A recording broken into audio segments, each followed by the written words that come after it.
What's up guys? Ngayong araw may pag-uusapan na naman tayo pag ako nanalo ng $100 billion.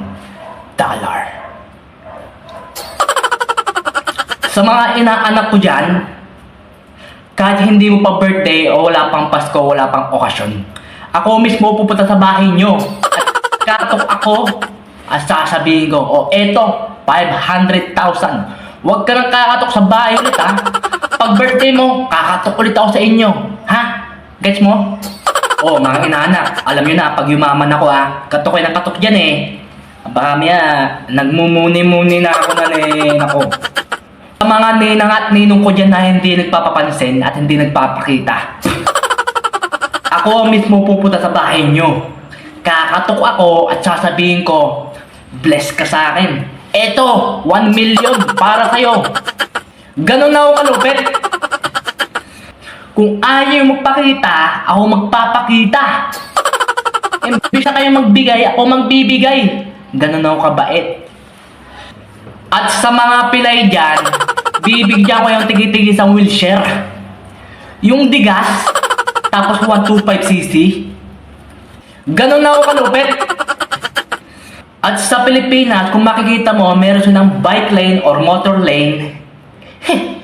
Sa sobrang yaman ko, magpapagawa ako ng wheelchair lane. Gusto mo hanggang Jupiter pa para malupit. Ganon na ako kalupit. At sa lahat naman ng bingi, ako yun nadamay yun. Anyway, sa lahat ng bingi, bibigyan ko ng tigi-tigi sa hearing aid. Ganon na ako kabait. Ako yun. At sa lahat na mahilang pangrinig niya, nabigyan ko ng hearing aid, pumunta kayo doon sa mga taong niloloko at mga nanginsulto sa'yo. At isalpak mo yung hearing aid at sabi mo sa kanila, I can hear na, bitch. Ganon na ako kalupit. Oo, tumama ako sa loto. Hindi ito mawawala. Bibili ako ng malaking bahay kasi laki ng mall. Ako lang mag-isa ron. Sa lahat ng multo doon, libre na rent nyo. Sa sobrang yaman ko, bibili ako ng 5 uring aso pinakamahal sa buong universe. At ipapangalan ko,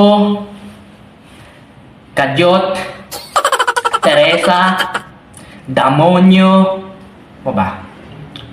Badong, tapos, Badidang. Sa sobrang yaman ko, magpapagawa akong sarili kong swimming pool. Mga 100,000 square meters lang. Tapos ako lang mag-isa.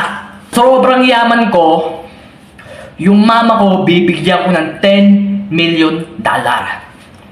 At eto sasabihin ko, Ma, pag hindi yun naubos to ng 1 week, bibigyan kita ng punishment sa loob ng 24 hours. Pag di mo naubos yan sa loob ng 1 week, may punishment kayo sa akin, 1 day, 24 hours. Tapos bibigyan ulit kita. Ganon na ako kalupit. Sobrang yaman ko, tatawagin ko yung pinakasikat at pinakamagaling chef sa buong mundo. Katulad ni Gordon Ramsay. At sasabihin ko, tatawagan ko, hey, Gordon Ramsay, come to Philippines, come to my house and cook the best dishes. And I'll give you $100,000 for 1 dish only. Pag nandyan na siya, niluto na niyo yung pinakamasarap na pagkain na luto niya. At sa mga taong sinigawan niya at ininsulto niya, eto sasabihin ko. Pag tinikman ko yung pagkain niya at masarap, eto sasabihin ko sa kanya. Gaganti ko kayo. Sasabihin ko sa kanya, you're fired. Ganon na ako kalupit. Sobrang yupit ko. Pag tuwing may ayuda, ako ngayon magbibigay.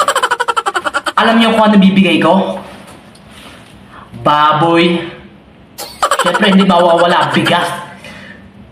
2 sakong bigas agad, premium. Tapos, 3 manok. Tapos, dilata. Mga 1,000 dilata kada isang tao. Malupit pa dun. Pag binaha yung bahay nyo, automatic may bahay ka na agad. Ganon na ako kalupit. Sa sobrang lupit ko, magpapagawa ko ng sarili kong subdivision. Siyempre kasama lahat ng kamag-anak ko. papagawa ko sila sa sarili nilang bahay. Bahala kayo kung anong design ang gusto nyo. At sa loob ng subdivision na yon, gagawa ko ng sarili kong Enchanted Kingdom. At hindi lang yun. Sa loob ng subdivision, papagawa ko ng sarili kong PLDT at Meralco. Yung tipo pag bumagyo, pag nawalan sila ng kuryente, pag nawalan sila ng internet, wala lang mawawala. Tayo hindi. Kasi, ganun na ako kalupit. Sa lahat na walang jowa dyan,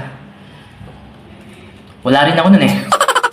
Pero pag sa lahat na walang jowa dyan, bibigyan ko yung 10,000. At sa mga celebrity crush ko dyan, pag yumaman ako, sana pansinin niyo ako ha. Wait lang. 100,000 billion.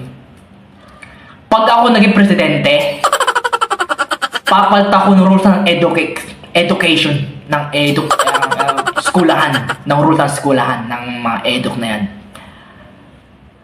Papaltan ko yan hanggang first year high school lang. Kapag tapos mo ng first year high school, automatic may diploma ka na agad ng high school. Tapos ka na agad. Ganon na ako kalupit. Tapos sa college naman, pag ako naging presidente, hanggang 2 years lang yung college na yan. Pagtapos man 2 years, pag nakatapos ka, automatic may college degree ka na. Pero pag bumaksa ka, bopol ka. Parang ako. At sa mga pinsan ko yan, bibilang ko kayo sarili-sarili yung kotse. At isa pa dyan, papagawa tayo ng sarili nating kalsada. Ganon na ako kalupit. At sa 100,000 billion dollar na pinanunan ko, yung 10,000 billion, idodonate ko yung sa tao na nangangailangan. Wow. Hindi ko kailangan yan. Ibibigay ko na lang yan. You wanna know why? Because I'm rich. Pag pinagta mo sa peso yun, malaki yun. Siyempre, kasya na siguro yun. And that's it. Peace, I'm out. Hey, how you doing guys? Sa mga nanonood dyan, please hit that like, share, subscribe button for more videos of course. And also follow me on my Facebook page right here. Peace, I'm out.